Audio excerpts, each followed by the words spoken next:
Hello दोस्तों, हम आपके लिए लेके आए हैं एक डरा देने वाली कहानी। इस कहानी में दो लड़के होते हैं जिनका नाम होता है अमित और सुमित। दोनों ही स्कूल में पढ़ते थे। पास के ही गांव में उनका स्कूल था। साइकिल से आते थे और अपनी पढ़ाई करते थे। दोनों पढ़ाई में बहुत अच्छे थे। इन्हीं के गाँव के पास एक पुरानी हवेली थी जो खंडहर हो चुकी थी। गाँव वालों का कहना था कि उसमें जाना नहीं चाहिए किसी को, क्योंकि वहाँ से खौफनाक खौफनाक आवाज़ें आती हैं और परछाइयाँ भी दिखाई देती हैं। ये दोनों लड़के पढ़ाई करने जाते थे। धीरे धीरे मैच्योर हुए और ये सोचते हैं कि हम दोनों को वहाँ जाना चाहिए और वीडियो बनानी चाहिए और पूरे गांव को दिखा देना चाहिए कि वहाँ कोई नहीं है, गांव वाले फालतू में ही डरते हैं। तो अमित और सुमित भाई डिसाइड करते हैं कि हम लोग रात को ठीक 11 बजे घर से निकलेंगे। टहलते हुए 12 बजे तक वहाँ पहुँच जाएंगे। दोनों निकलते हैं। उस समय सुमित के पास मोबाइल होता है और दोनों पहुँच जाते हैं उस पुरानी हवेली में। जैसे ही वो पुरानी हवेली के अंदर एंटर करते हैं, वहाँ से पुरानी अंदर एंटर करते हैं तो वहाँ पूरा रात का बस चाँद की रोशनी आ रही थी और पूरी तरह से अंधेरा था। वो दोनों अंदर जाते हैं और वहाँ पहुँचते हैं हवेली में। अमित और सुमित अंदर जाते हैं और दोनों ही अंदर जाके अलग अलग चीज़ों को देखने लगते हैं। बहुत पुराना सामान पड़ा हुआ था और जंगल झाड़ियाँ उग गई थी। धीरे धीरे वो लोग नीचे पूरा फ्लोर घूमते हैं। उसके बाद वो सेकंड फ्लोर पर जाते हैं।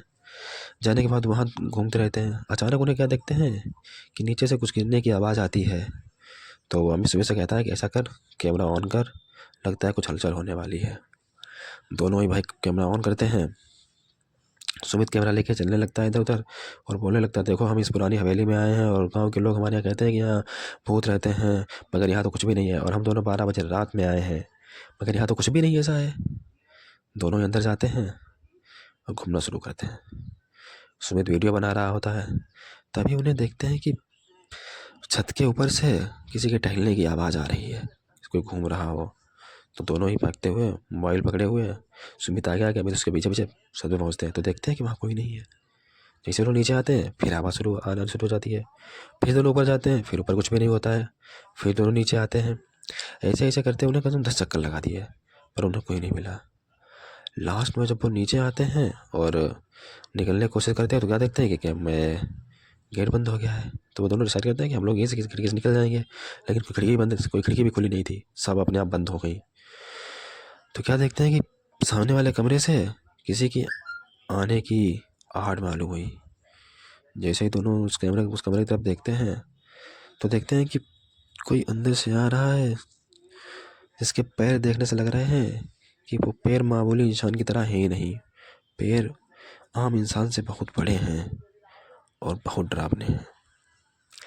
दोनों उसके पैरों में इतने लंबे लंबे नाखून थे कि ऐसा लग रहा था जैसे मालूम हो कि रीछ चाह रहा हो, जैसे हम लोग गाँव में रीछ ही बोलते हैं उसको। देखते हुए जैसे वो थोड़ा और आगे बढ़ता है, आगे आता है, तो उसका आधा शरीर दिखने शुरू होता है कि उसके शरीर में बहुत बड़े बड़े बाल हैं और वो आम इंसान से काफ़ी बड़ा है। जब वो सामने आता है और उसका खौफनाक चेहरा देखकर दोनों डर जाते हैं। अमित वहीं बेहोश हो जाता है। सुमित जैसे तैसे कैमरे में हिम्मत किए हुए कैमरा बंद करता है और अमित को उठाता है और भागने की कोशिश करता है। मगर दोनों ही भागते भागते जैसे गेट पे पहुंचते हैं, गेट बंद है। अमित पूरी तरीके से धागा लगा देता है मगर गेट ही नहीं खुलता है। तभी उसे लगता है कि आज तो हम दोनों गए। सुमित तो बेहोश हो चुका था, अमित भी बेहोश हो जाता है। दोनों बेहोश हो जाते हैं। जैसे उनकी सुबह आँख खुलती है तो देखते हैं कि वो जहाँ वो हवेली के बाहर पड़े हैं और बाहर कोई नहीं है। दोनों ही की हालत ख़राब थी। जैसे ही दोनों उठते हैं और भागना शुरू कर देते हैं, घर पहुँचते हैं और डर जाते हैं। आखिर में उन्हें दोनों को बहुत ज़्यादा बुखार चढ़ता है। वो घर में किसी कुछ नहीं बताते। धीरे धीरे क्या होता है, उनको बुखार तो उतर जाता है, मगर वो दोनों कसम खा लेते हैं कि इसके बाद वो वहाँ नहीं जाएंगे। जैसे तैसे बच गए हैं। तो आपको सुनकर इस कहानी में मज़ा आ गया होगा भाई।